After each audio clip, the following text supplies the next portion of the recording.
was an Arizona Republican whose unshakable integrity gave the committee one of its most memorable moments. But an Arizona congressman who refused to talk to the committee might get just a slap on the wrist.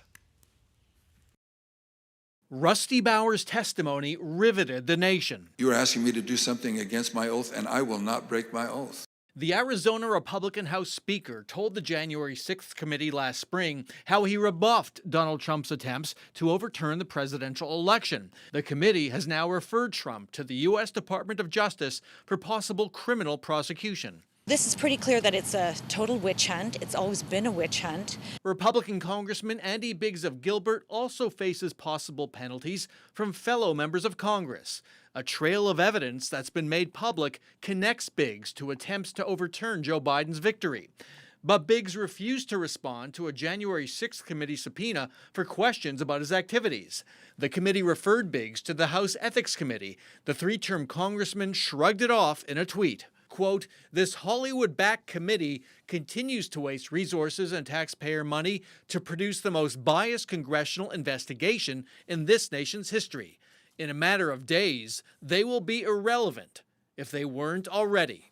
But the January 6th investigation is far from over. If you read the report, you will see that there are a number of other people named, and of course that's ultimately going to be up to the Department of Justice. Among other Arizona Republicans who could come under the microscope are Kelly Ward, chair of the state Republican Party, failed candidate for Secretary of State Mark Finchem, and outgoing Senate President Karen Fann, who authorized the Republican election review.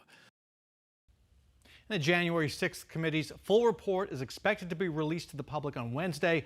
The committee will be going out of business when the new Republican majority takes over Congress in the new year. So, Bram, turning to Arizona's election, what is the latest on Kari Lake's lawsuit challenging her loss? Well, don't say we didn't tell you. We warned viewers a month ago that the race for governor might not be formally decided until Christmas or beyond. And here we are.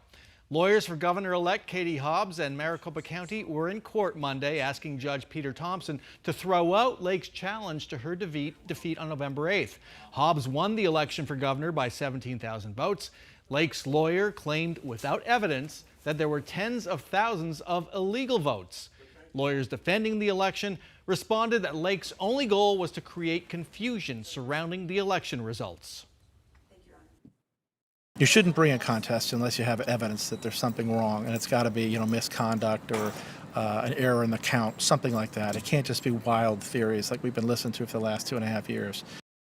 Now, the judge could decide as soon as tonight whether Lake's challenge should proceed. If he does allow it to proceed, a 2-day trial will start Wednesday with a ruling due by the Tuesday after Christmas.